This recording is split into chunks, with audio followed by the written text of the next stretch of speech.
again. There we go. People will probably start logging in here pretty quick.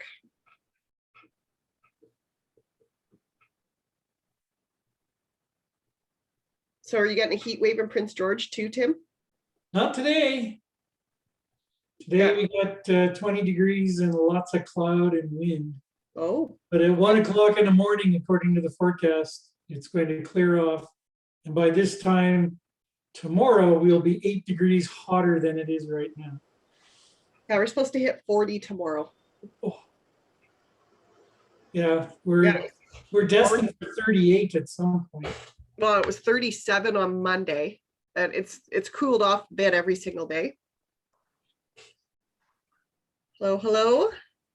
Hello, hello. Hello, everybody. Hey, Warren. Hi. Contrary to my name, it's not Lorianne, it's actually Dave. But Hey, Dave. Actually, I was just going to Lorianne say couldn't make it. we can all rename ourselves. I've just renamed There you go. Yeah. to get Export Navigator in there. I guess I should do that.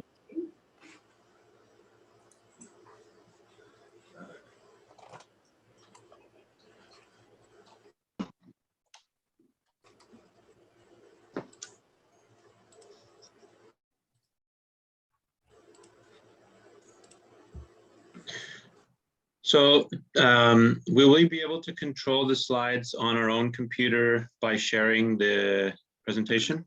Yep, I've enabled it. Okay, thanks. I tested it, so it should work.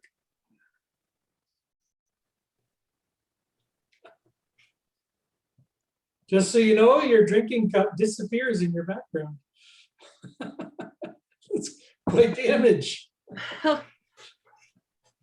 Well, it's so trippy with those things.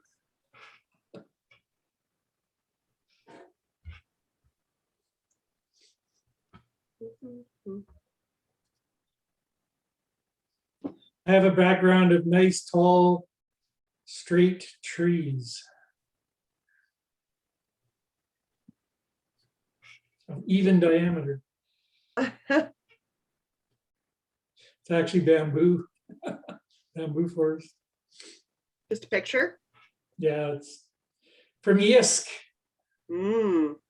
And I searched high and low for backgrounds that would look good on Zoom, and all my colorful stuff kind of makes me look like a peacock.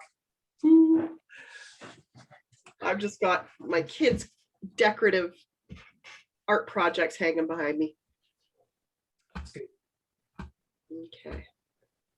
So we're waiting for, I would say, about 8 more people.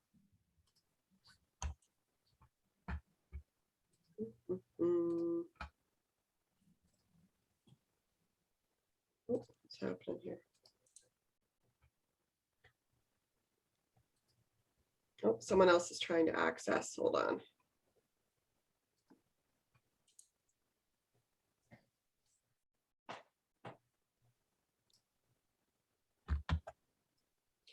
Allison, I learned a new one for straightening your posture really quickly.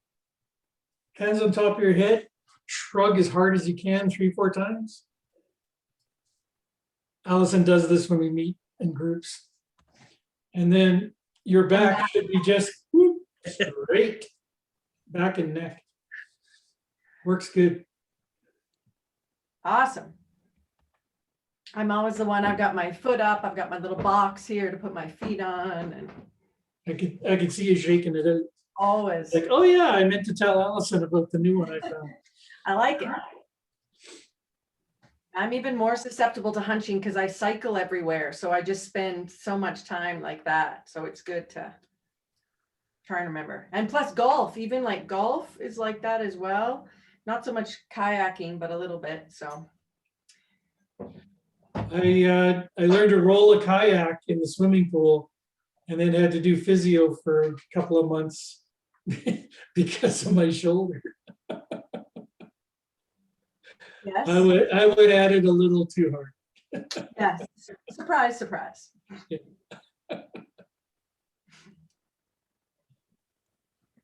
Cool.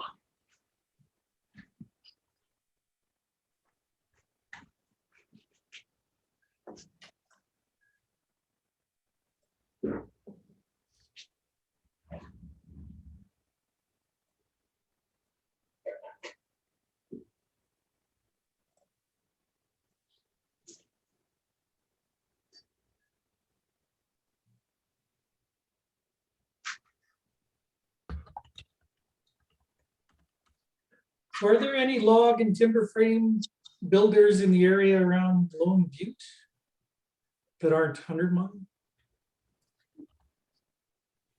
You know, Michelle? Oh, sorry, I was sending an email here to Oh, everybody.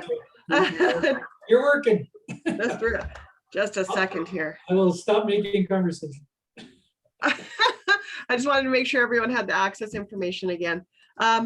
In Lone Butte, like by 100 Mile, oh yeah, there are. I mean, there's 100 Mile, but I just wondered in the direction of Lone Butte, there were log or timber frame people working in that area. Let me check. I'll pull up my members list. I'm going on holidays fishing at Lone Butte and Tim's trying to make me work. Oh, you know what? Then it's a write-off. Oh, Yeah, you have to convince your guide to join up anyway. yeah. Okay. I can work on that, and may as well where I'm staying too. His employee was talking to me yesterday when we were doing another presentation. And she asked directly with everyone in the room, have you talked to him yet? I want to fill out that form for him because he really needs you. Well, he's So- gonna get one-on-one for, we're fishing for 8 hours, so we can. Yeah, I was gonna say, you're sitting in a boat, you'll have lots to talk about. No, we're gonna be catching fish. We're not gonna have a lot of time to talk. Oh, yeah, right, catching lots of fish. Yeah, you'd be busy. With really him, you probably will. So, I mean, Sitka Log Homes is in 100 Mile. And then you've got a lot of timber frame and log builders in Williams Lake, Yeah. but that's a little ways away. I think I've located everybody. I just wondered if there was anyone sort of more east of that location. Thank you for looking. It doesn't really look like it. But there is a cluster kind of in the Kootenays around Golden. There's several log building companies and timber framers and so Yeah, forth there. Kimberly and stuff like that. Yeah. Yeah, they're probably the most furthest east. And then we have a few members that are in Alberta and Ontario, don't we? Yeah, we've got like associate members or whatever we call them. So we've got like Langbird, Log Homes, Mossy Ridge, Onward, and Woodpecker. And Onward is in Whitehorse. And then let's see here, Woodpecker timber framing is in Canmore. And then Hotchkiss, Alberta's where Mossy Ridge is. And then we've got Rocky Mountain, Alberta's where Langbird is. But yeah, Sitka's the only one really in 100 Mile. And then there's some 150 Mile ones like Zernhelt. But again, that's right by Williams Lake, right? So Yeah, I've been out there talking to Oliver and Brock. oh, okay. And we Yeah, can't, sorry. Was there more that used to be around 100 Mile House? Because they tout themselves as the log home capital of North America or something, right? They do, yeah. Yeah, I think there were. I think a lot of them just. Okay. Well, I think Theo, isn't Theo there? Yeah, he's there as well. Yeah. Yeah. I wonder if there's log home capital just because there's so many log homes there. Maybe that's why they say that. So we'll just give it, I don't know, 2 more minutes here and then we can get started. Just want to make sure everyone has an opportunity. and while we can't work directly, like we only work with businesses in BC, well, Warren can work with them. I don't know if you cover, I'm not sure where your geography goes north, Warren, but all of your members, associate, everyone is welcome to take our free seminars. So Tim can send you the list. They start up again in the fall, and Okay. some will be really relevant about free trade agreements, some maybe e-commerce, not so much, but they're all free. And even pre-pandemic, everything we did was both online and recorded. So it's always accessible and anyone is welcome to join those. Awesome. Yeah, we'll put that in our newsletter.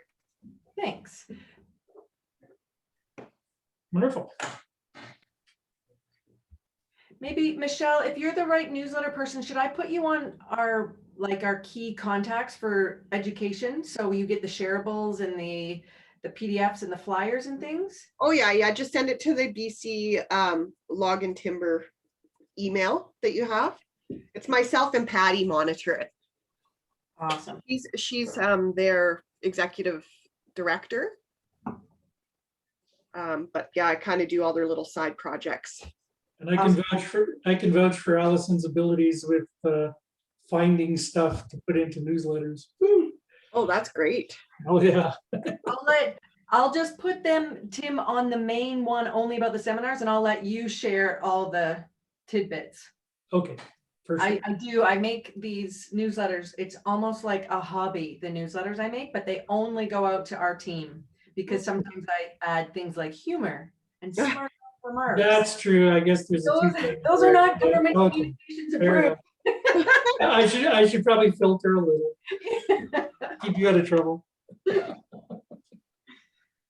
So Kelly, do you have a couple of people there with you, or are you waiting for a couple more to log in?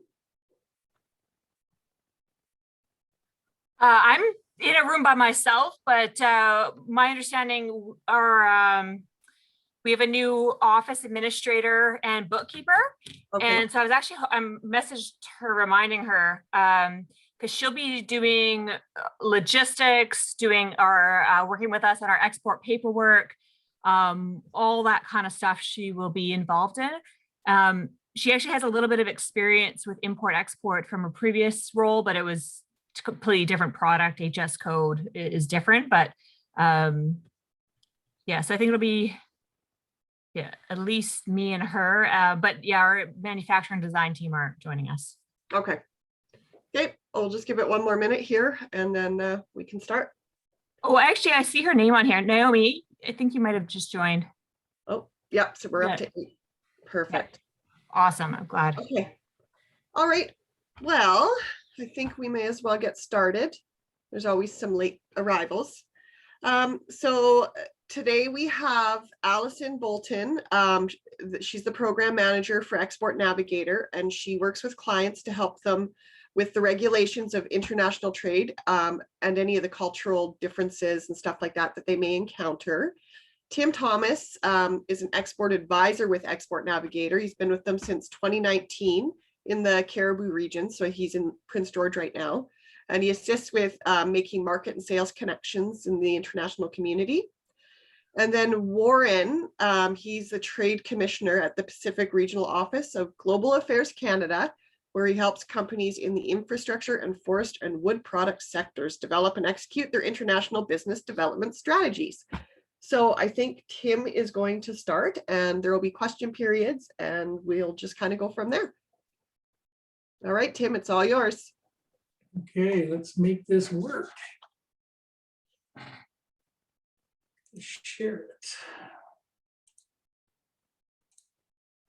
How's that? Can you see my screen? Okay. So welcome everyone. I wanted to do a bit of an introduction to Export Navigator, but more than that, sort of introduce everyone to the idea of exporting. So how do you get started navigating export?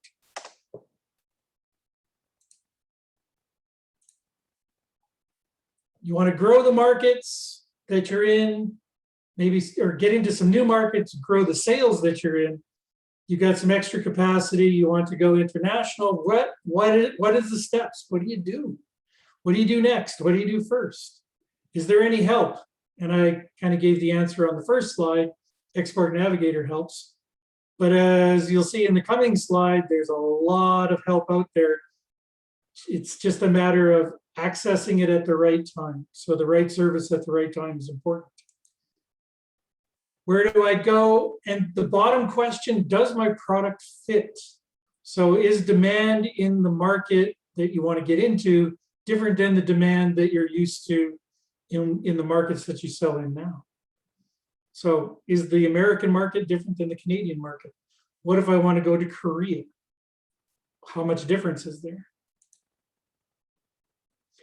So there's lots of help, lots and lots of circles here. It's certainly not a complete list.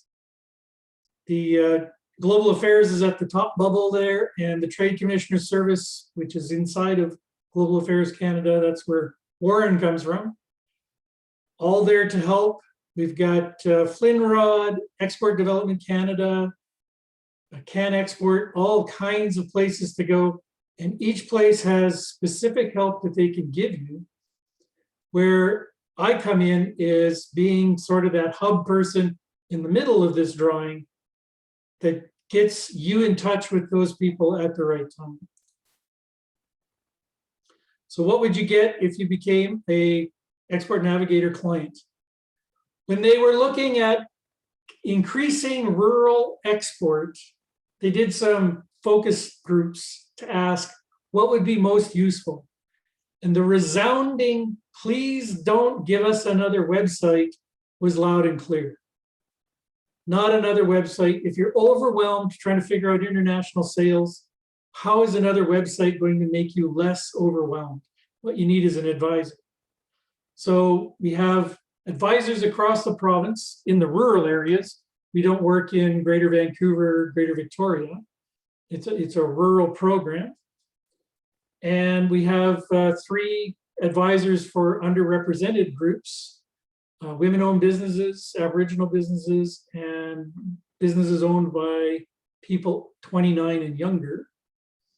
So an advisor for those groups, an advisor for each region. You get help with all those blue circles, navigating government. And just like with income tax, if there was no such thing as Canada Revenue Agency, we wouldn't have to do the paperwork of our income tax. If there was no such thing as borders and border agencies, we wouldn't have to do tariffs and paperwork and customs brokers and. But that's la la land. The reality is we do have to do that. So figuring that out and swimming through that pathway is an important thing that an advisor can help with. Advisors have some practical things to offer. The first one being an export readiness assessment, which I'll talk about in a minute, as well as a workbook that takes the 4-staged approach to going all the way through from your very first scratch in your head, I'm not sure where to even begin, to expanding growth in a country that you've already entered into. So all the way from stage 1 to stage 4. And as I said, right service at the right time. That's a thing that a website cannot do. You can do research for yourself at the right time, but an advisor is a heck of a lot easier and can be more accurate and more complete. Export Navigator is a no-cost service. It is not free. I used to say free. I don't say free anymore because we are sponsored by government and we do have paperwork that we get our clients to do once a year. So a survey that goes out once a year takes 15 minutes. So it's not free. It does take some of your time. And when your business is really successful and everything's going really well in Wyoming, I'm going to ask you to stop doing your business to do a success story, because the regions, the rural regions, businesses need to show each other examples of how to succeed in export. We have good examples from the Kootenays. Someone was mentioning the log and timber frame around Golden. We've got good examples out of the Kootenays, some good examples off of Vancouver Island in the rural areas there. What we need is my area, the Caribou in particular, looking for that really special company that can show everyone in the region, this is our success, this is how we do it. So I talked about the pathway. This is me clipping out of the PDF and trying to make a representation of the 4 stages. Please don't try and read the little boxes. If you'd like to see this, get in touch with me via my email, and we can talk about this pathway. But we have nailed it down so that the right service at the right time is pretty easy for us to track. And we watch our clients' progress as we go along going, I think you've now entered into stage 2. Let's do some planning. But not stage 2 for this presentation. This presentation is, I'm scratching my head. How do I get started again? Maybe I started a little bit and pulled back and went, no, it's a little too busy here in the domestic world. I don't think I can do international. I'll do it later. This is a reminder then, if you're not first time trying at this. But the objectives in your first try are to understand how export can help you be more resilient and increase sales. International sales, a lovely thing. International currencies, also very nice to have. US dollar versus Canadian dollar for the same building. Awesome. Why is it important to look at this closely in stage one? Because creating a plan is way better than jumping in at the deep end and seeing if you can swim. You could lose your business, you could drown. So understanding the risks and the benefits. US dollars are great, but might be some risks of going over that border. How do you anticipate those? And what's your contingency plan if something goes funny at the border?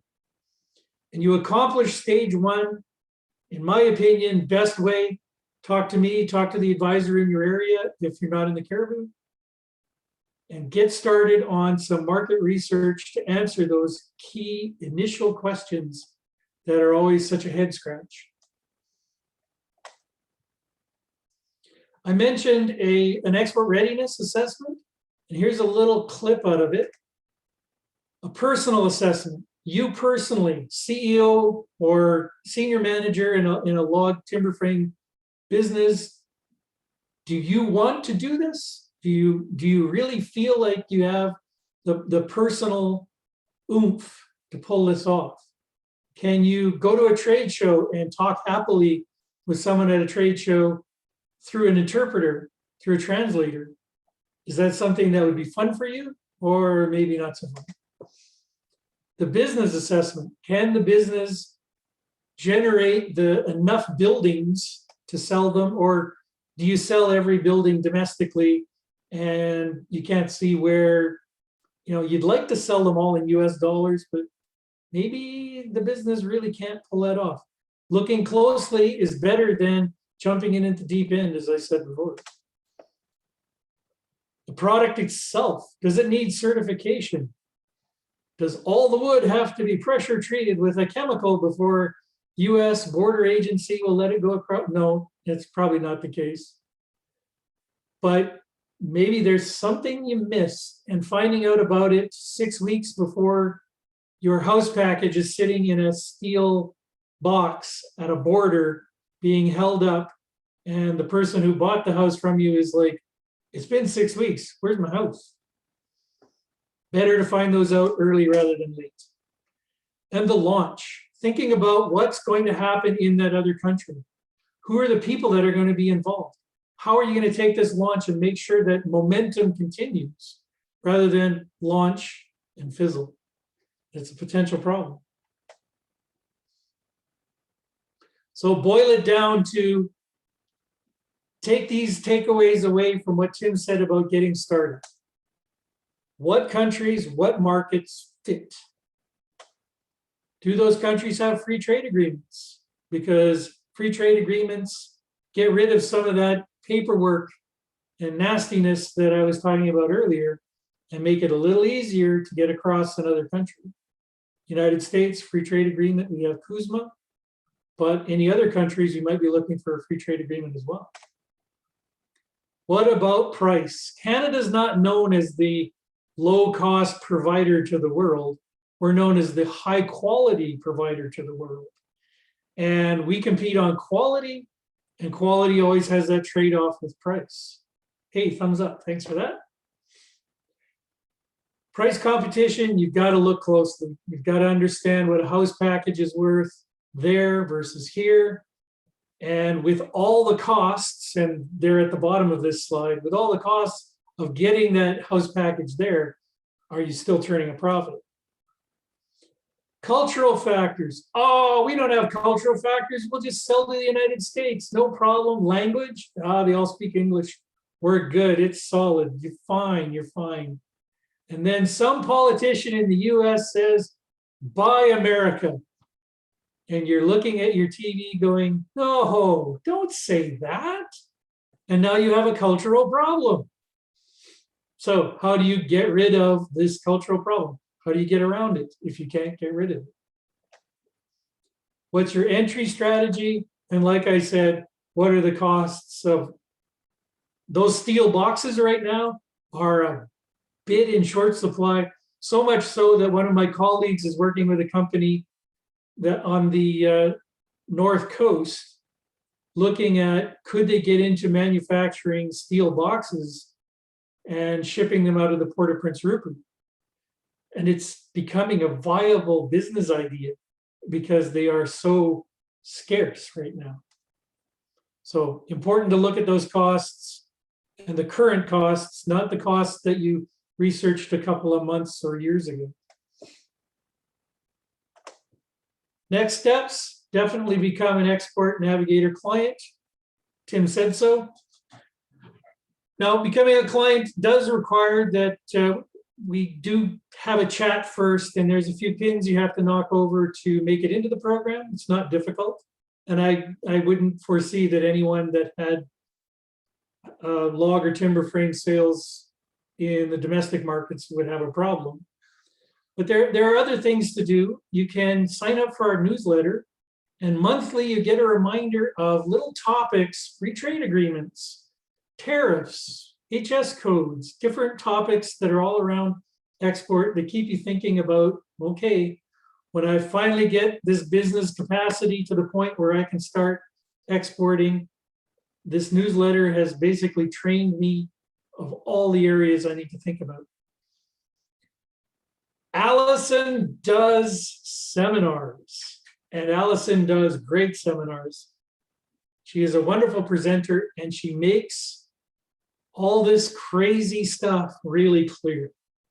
So if you want another presentation that gets into the details rather than just the first few steps, you can look at some recorded seminars that Allison has done, or sign up as a client and you'll hear about when she's presenting something new.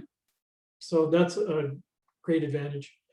And finally, as a client, you get those introductions to other export service providers. So trade commissioners, Export Development Canada, all those blue bubbles that we saw. I've answered a lot of questions for a lot of clients in a lot of industrial sectors through other providers. So another way to short circuit the market research that's involved in figuring out those first few steps of export. This is where we're located. I'm in the Caribou. I have a colleague in the Northwest, up in the Northeast, Okanagan and Kootenay boundary, and 2 colleagues on the island, as well as those underrepresented group colleagues that I talked about, those 3. That's my email address, flashed very quickly on the screen. And I'm going to answer questions after Warren's done his presentation. I will turn it over to Allison to introduce Warren. Hello, good morning. Thank you again for joining us. And thank you, Tim, for that great introduction to the program. I love hearing how the advisors talk about it, because you can tell that they are regionally focused advisors and they're talking to what's important to the different regions, which makes my job, being a program manager based in Vancouver, very exciting. And as we're now going to go to Warren's presentation, a little background on how we work with them. So as Tim mentioned, one of our key pillars when we designed this program a few years ago, not only, as Tim mentioned, did we hear like, please don't give us another toll-free number, please don't give us a website. He said, we want introductions to the people that are always talking export, but they're all siloed. And one of those introductions that we make is to Warren and his colleagues at the Trade Commissioner Service. And one of the keys we do there is we make sure that you are ready to talk to them.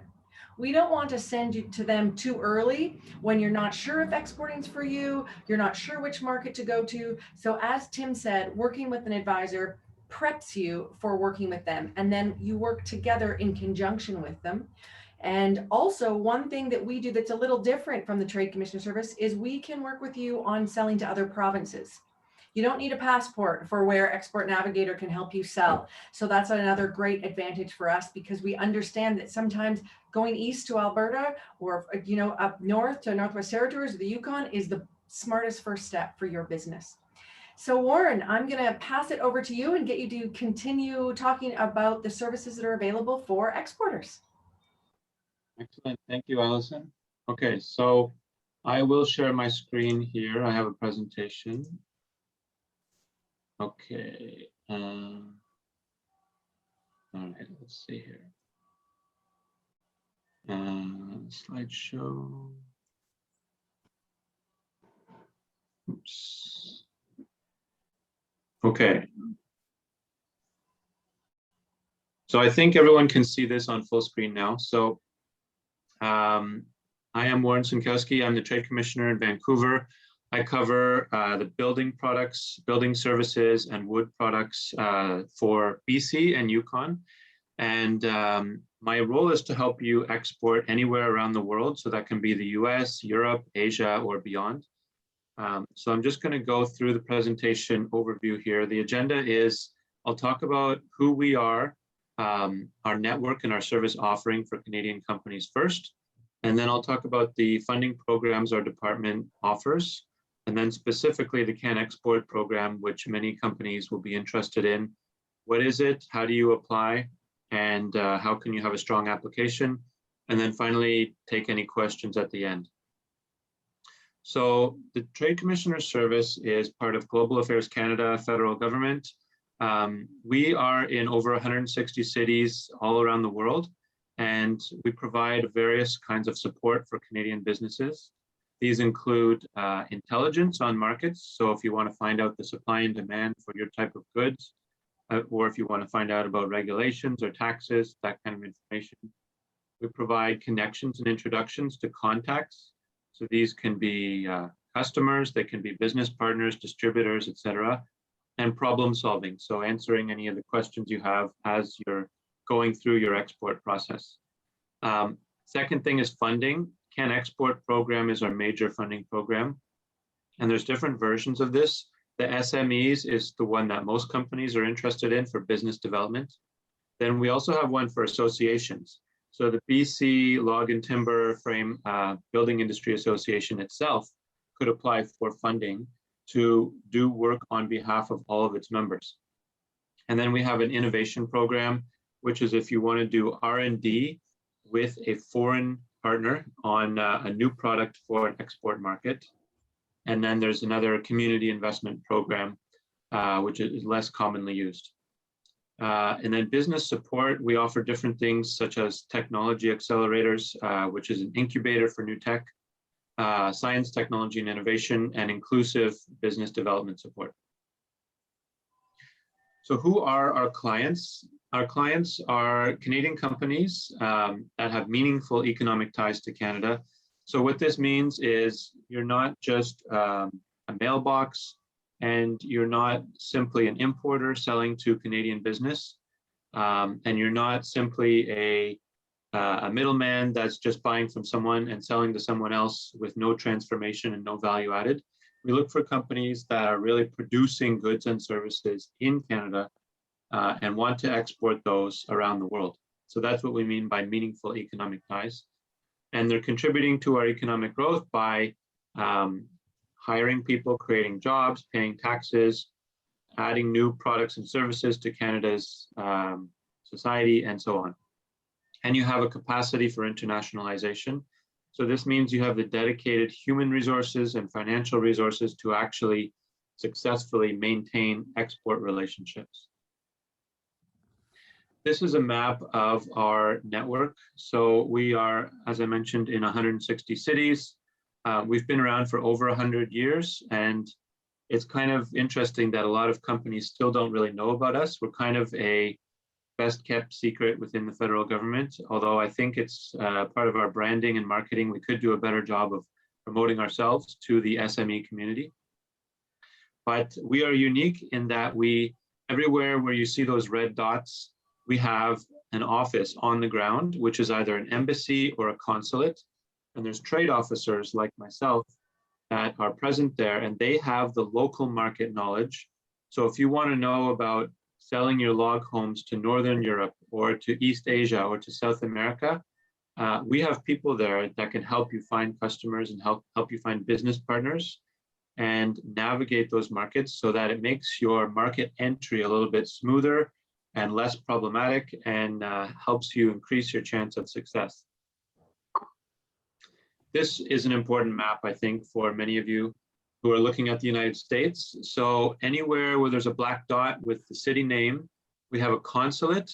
Of course, we have our embassy in Washington, DC, but most of the work that I do with clients from British Columbia is with the consulates. So it's very frequent that companies are going to Washington State, Oregon, California, Alaska, places like Colorado, Montana, Utah, the Western United States are very common. And so we have officers in the cities that you can see on the image here that can provide you the information you need to enter those specific parts of the United States. So that's quite a well-developed network down there. So here are the services we provide to companies. The first is market insight. So you might want to know for log and timber frame homes, are these in demand in that particular region? If so, who's the competition? Who's already providing them? What are the prices? And things like zoning, building restrictions or building regulations, do you need permits, or that's the market insight piece. On the top right is contacts. So this can be not only customers, other businesses, consumers, business associations, but contacts could also be things like installers, contractors, builders, channel partners.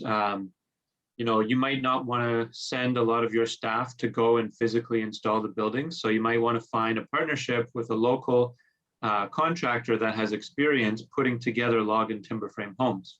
So those kinds of relationships with business partners as well as with customers is one of the core things that we deliver to you. One of the main benefits for small businesses is giving you lists of names in your target market of those businesses and individuals. On the bottom left, new opportunities.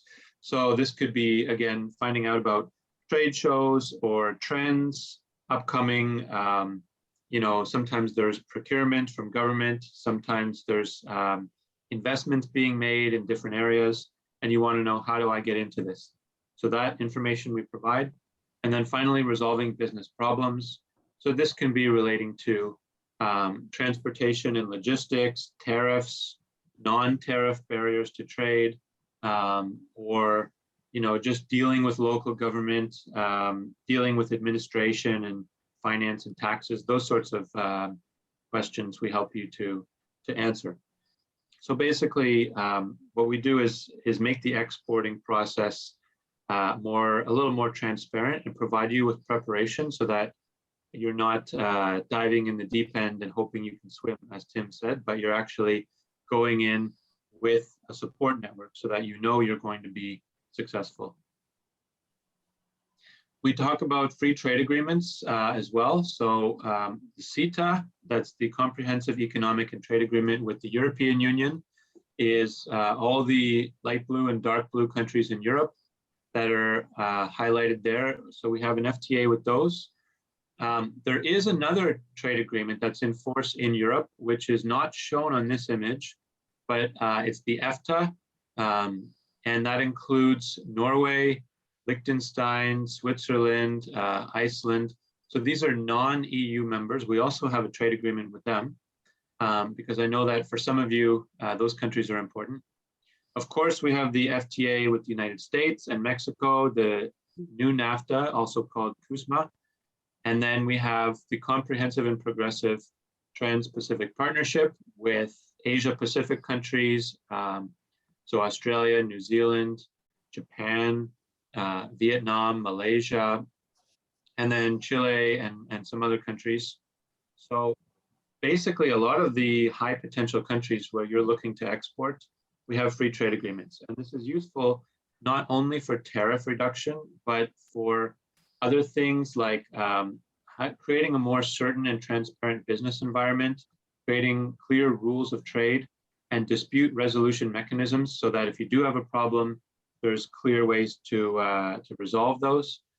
And labor mobility is often included in the FTAs. So if you need to bring workers across borders on a temporary basis, that is made a little bit easier. There's a whole range of benefits in these FTAs that you can learn about by looking at our Trade Commissioner website. And they basically make exporting less complicated and a more straightforward process. And you can find tariffs if you're just looking for, you know what the HS code is for log and timber frame homes, and you want to know whether you're going to have to pay tariffs on exporting to a particular country. You can use the site that's linked at the bottom here, tarifffinder.ca, and you can put in the HS code, put in the target market, and it'll tell you under that agreement what is the tariff rate. So that's a very easy to use search function for tariffs. So I'll go over to the funding now. As I mentioned, the CANEXPORT program is our main funding program. The most frequent used version of CANEXPORT by far is the SMEs. So this is for classic business development expenses. And it gives you access to between $15,000 and $75,000 per project. And that will reduce your costs of certain types of expenses, which I will go into in the next slide. Associations can also access the funding. And if you happen to be developing a new innovative product with a foreign partner, you can take advantage of the innovation funding. So this kind of wraps up the summary of this. And then we also have different programs that are not related to CANEXPORT. If you are a woman in international trade, we have a specific program for you. If you're an Indigenous exporter, there's another program for that. If you have a technology and you want to get your technology incubated and accelerated in specific foreign markets, we have a program for that. And then another innovation program, which is focused on science and technology in a few particular markets. So CANEXPORT, what is it and who is eligible?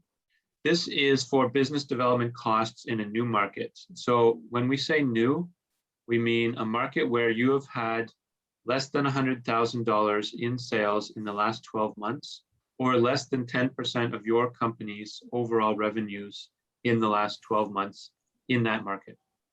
And it covers different types of expenses for non-travel activities, such as creating and adapting marketing tools.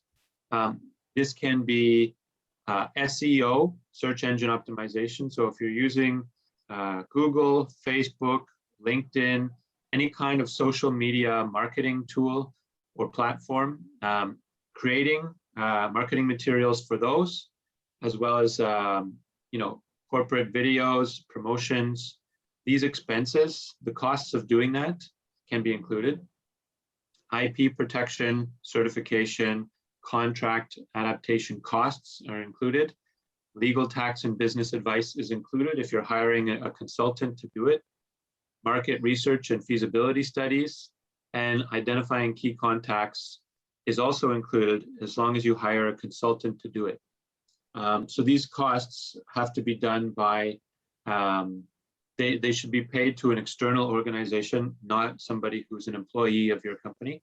That will be all made clear on the website if you have any questions. CANEXPORT is available for for-profit companies in any sector that are incorporated. You have a business number, you have less than 500 employees, and you have at least $100,000 in revenue in your last year, but less than 100 million, which I'm sure includes pretty much all of the members of this association here. So how do you plan your project? Well, any market, as I said, where you've had less than 100,000 in sales in the last year, or less than 10% of your company revenue, is eligible. It's considered new. You can choose up to 5 markets per project. And importantly, the large countries, Brazil, China, India, and the US, are divided into sub-markets. So the United States, for example, is divided into 4 regions. So if you've sold a lot of product into one part of the US, but not another, you can still get CANEXPORT funding for that other region. And I can explain later if you want me to the regions. Basically, the Western United States is considered one. The Northeast is another region. The Southeast and the South is the 3rd region of the US. And the whole Middle States and Midwest is the 4th region. You need to justify when you select a market, why you're selecting it, and demonstrate that you've done some research. So you know what the supply and demand is for your types of products. You're aware of the competition, you're aware of how you're going to get into the market, which channels, how you're going to do your shipping, how you're going to access them through your marketing channels and through, you know, trade shows or cold calling or different ways.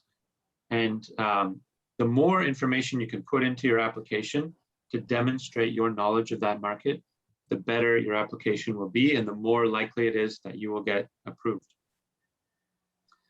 The activities that you are requesting funding for, and I should have mentioned earlier, the funding is up to $100,000 in the project, and you get 75% reimbursed. So if your project, if you spent $100,000, you'll get 3/4 of that back from us, and you have to just contribute the 1/4 of the costs.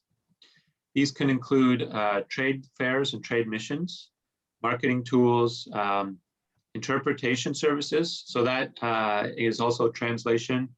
For example, if you are selling to customers in Japan or Korea or a European country which is not English speaking, you can have your marketing materials translated into that language. You can create a version of your website in that language and have those costs covered. Or you can hire a real-time interpreter to be with you during business meetings and provide those linguistic services. IP protection, I mentioned, business, tax, and legal advice, and market research. So you could pay a consultant, for example, to find you customers in your target market and make those connections. CANEXPORT does not pay for core business activities, so it doesn't pay for your employees' salaries. It doesn't pay for your fixed cost like the lease on your property or your manufacturing costs. It's just for new business development expenses. Okay, and I mentioned the project needs to be between $20,000 and $100,000 and provide cost estimates for your proposed activities that are detailed and broken down. And we operate by fiscal year. So our fiscal year is from April 1st to March 31st. And all of your project has to be, it can extend beyond one fiscal year. For example, it can be 2 years, but you have to specify which year each expense will be incurred in. And describe the benefits for Canada. So for example, you're going to hire new people because of your expanded sales. You're going to expand your manufacturing capacity, etc. Tips for your application can be found on our applicant's guide on the CANEXPORT SMEs site. You can easily Google search this if you don't want to click on the link here. It usually comes up right away. My advice to you is to apply early, at least 8 weeks, preferably 12 weeks before you plan to start those expenses, because it does take time for our team and headquarters to review your application and respond to you. And speak with me if you have any questions or you want further advice as you're going through the application. Now, I should make a note because everybody's probably wondering, why is the system closed right now? Well, basically, we found that the program has become extremely popular. And so our headquarters told all the trade commissioners that they had to put a pause on CANEXPORT funding between June 12th, which was just a few weeks ago, and the fall of this year. So no applications can be submitted until the fall. I don't know which date it's going to reopen, maybe September, maybe October, but probably there will be an announcement about this towards the end of the summer. So what you can do right now over the summertime is think about which markets you would like to enter and what your plan is to enter those markets, what kind of expenses you want to spend, and how will this connect with your overall company's international business strategy. And if you like, you can check out the CANEXPORT website and the expense categories and the application guide, and open up a Word document on your computer and start writing your application just in Word, so that when the system opens again, you already have your business plan ready and you can just copy and paste that text into the boxes. You may have to modify it slightly based on, the descriptions in each category, but I can tell you in advance that what they're going to ask you is which markets you want to go into, what are your proposed activities? Is it trade shows? Is it online marketing, offline marketing? Is it hiring a consultant for B2B introductions, hiring a consultant for legal or tax advice? Is it getting translations? Think about your business plan and how you want to spend the money, and do your write-up over the summer, do your preparations as if you're making a new business strategy. And then when the system opens again in the fall, you can be one of the first companies to apply, and then that will get you a faster response time so that you can access the money quickly. I should also make a mention that throughout this presentation, I talked about virtual trade shows only. That was because during the pandemic, obviously nobody was traveling outside Canada.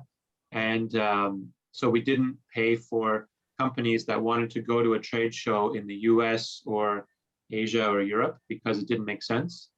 What I anticipate, and this is just my own personal opinion, it's not official policy, but the pandemic appears to be on the downward trajectory with all the numbers. So probably, I would guess in the fall, when the CANEXPORT system opens again for new applications, they will allow travel and in-person trade shows. So that means if there's a trade show that you want to physically attend and you want to be an exhibitor or a participant, and you want to have your flights and hotels and registration fees included in your CANEXPORT application, I'm guessing that it's likely that those will be eligible expenses beginning in the fall. I can't guarantee it because I don't make that policy. It comes from our headquarters, but you may want to think about that in advance in case it is opened again and our department decides, it's safe to travel. So let's reopen CANEXPORT to the travel costs. So that's all I have to say about that for now. My email is here. You can email me with any questions. You can also email the CANEXPORT team directly if you want to ask about that funding program specifically. If you want to ask about our classic TCS services, which by the way, they're always available and they're always free, you just send me a message and I'm happy to work with you. And you can follow us on various social media channels. We have our website, Twitter, Facebook, and LinkedIn that are all indicated here on the slide. And that's all. Thank you. Thank you for that, Warren. I always learn something new every time I take that. So thank you for enlightening us on the services that you offer around the world, which is just so cool. So pretty much wherever you go, there is someone that also holds a Canadian passport that will help you navigate those intricacies. And it could be the cultural, it could be the tariffs, it could be the language. There's a lot to learn. So what I want to do now is open it up to questions. I did see one question about the CANEXPORT Association. So Warren, if you could give a quick response on that about an example of how that could work, and I will encourage other people to either type their question in the chat or maybe turn their camera on so we can see them, or wave your hand or something, and then we'll get some questions going. So Warren, over to you. Sure. So CANEXPORT associations, as the name indicates, is very similar to CANEXPORT SMEs, but it's for business associations. So obviously the one, the Log and Timber Building Industry Association is a good example. And it supports different types of activities, such as creating a strategy for market diversification for your members, gathering market intelligence. So market research, paying for studies or market reports that are already out there, or paying somebody to do this work can be included by the association. If they want to translate or adapt or create marketing tools and materials on behalf of their members, using this funding, they can do it. And when the travel resumes, the association can also travel to foreign markets to represent its members. And they can organize a trade mission. And basically the expenses are very similar to the CANEXPORT SMEs for companies, but for the association. So the application is similar. You can find it on our website. And the one thing I didn't mention is that that funding is separate from the CANEXPORT SMEs. So I believe, if I'm not mistaken, it's still eligible even now over the summer, because the SMEs one, like that money has been committed, but the associations, I believe they take applications throughout the year. And I have not seen a lot of the ones from British Columbia using this program and taking advantage of it. So I highly recommend that they consider it. That's great to know that the association one is not paused, that they can still work on that to get some planning going. So what I think I'm going to do now is, just because we have a bit of time, is Tim, if I could put you on the hot seat, and what about giving an example, maybe a day in the life or a day in the meeting of you meeting with a client and what you might cover and the introductions you might make, a bit of a client case study, if you will. Sure. I'm in Prince George, but I make 2 trips east, west, north, south minimum per summer. Get all my traveling in the summertime. I drop in sometimes on potential clients. If I'm looking at log timber frame builders, I would go to someone who's not a client, introduce myself, and sit down with the person and go over where have they tried to sell, what products are they doing. Sometimes I'll bring in the printed copy of the pathway plan and get into that and look at some of the specific questions if we get in that far. But I think that the main thing I'm trying to do when I meet anybody is start a relationship, because an export advisor who's, I don't know, kind of a flaky consultant isn't terribly useful. But if there's someone that you know, someone that you trust, and someone that you can communicate with, things go faster and more efficiently. And then finally, I will leave usually with a handful of questions. What about this? What about this? What about this? And guess who I go to with all my questions? Allison and the trade commissioners usually, but sometimes it's local government questions. I've been asked a few of those in Prince George in particular. And some of them are marketing questions. So I'd really like to get started on showing us off on Facebook, but I don't know the first thing about Facebook. And I'll go looking through webinars and things that I've collected, because I'm an absolute marketing junkie, marketing nerd. So I came through teaching marketing at a university. Well, first off, I was doing internet marketing when the internet was a new thing, and I have the gray hair to prove that, and went into teaching marketing, and now I'm doing international sales. So that's kind of the ebb and flow of meeting with an advisor. Some of my clients I meet with every 2 weeks, some monthly, and sometimes I meet with a company and they have a single question. We got stopped at the border. What happened here? Can you help us figure it out? Answer the question. We're good. There's no need to continue as a client. So I get a broad variety of the kinds of clients I hope. How's that for on the spot? That's well done, as expected. That's why I had confidence I could do that. Yeah, it's interesting to know what to expect, because Whether we say free or no cost, you kind of wonder, is it worth as much as I paid for it? But we have been going. We're one of these great unicorns that we were a pilot and then we were a program and now we were funded by more people because we really are working with businesses to a rising tide floats all boats in terms of we want you to be comfortable on what you're doing and just have someone to ask for those questions. They don't need to be big questions. They don't need to be purely about customs. Like Tim said, they can be marketing, or they can be just someone to bounce ideas off of that is living and breathing in the export world every day. So I want to thank you for that, Tim. And of course, Warren, thank you for that. And I see your update that CANEXPORT is fully taking the summer off, which they probably deserve because I know that it's been pretty much in overdrive since it's been going.